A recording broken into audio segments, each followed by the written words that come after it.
யாரு? வடக்கு டோலிஸா?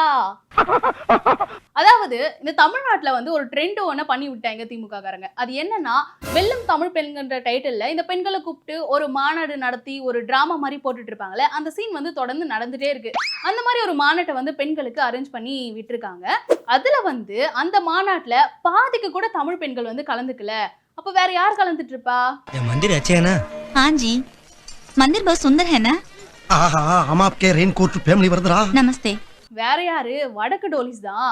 அதாவது வட மாநிலத்த பெண்களை கூட்டு வந்து இந்த கருப்பு சவப்பு அவங்களோட ட்ரெஸ் கொடுத்து பக்கா தமிழ் பெண்கள் மாதிரியே மாத்தி அந்த மாநாட்டுக்கு கூட்டிட்டு வந்திருக்காங்க.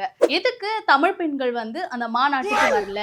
ஒருவேளை 200 ரூபாய் பத்தாது, 200 ரூபாய் எங்களுக்கு இன்க்ரிமெண்ட் கொடுங்க அப்படின்னு கேட்டிருப்பாங்களா? அப்படி இல்லைன்னா அப்பா மேல ரொம்ப கோவத்துல இருக்காங்களா? எதுக்கு தான் தமிழ் பெண்கள் வந்து அந்த மாநாட்டுக்கு வராம விட்டாங்கன்னு தெரியல. ஃபுல்லாவே வடக்கு டோலிஸா தான் இருந்தாங்க. இதை பார்த்த நெட்டிசன்கள் சும்மா இருப்பானுங்களா? அந்த வீடியோல எடுத்து விட்டு, ஏண்டா உங்களால ஒரு மாநாட்டை கூட தமிழ்நாட்டு பெண்களுக்காக உங்களால நடத்த முடியாதா அப்படின்னு சொல்லிட்டு கழுவி ஊத்திட்டு இருக்காங்க. அப்பா எந்த ஓரத்துல போயிட்டு குமுறி அழுதுட்டு இருக்காருன்னு தெரியல. இந்த டிஎம்கே வடக்கு டோலிஸை பார்த்த உடனே ஆமா அவ பொண்ணே இல்ல என் தேவதை உங்களுக்கு என்ன தோணுதோ கமெண்ட் பண்ணுங்க.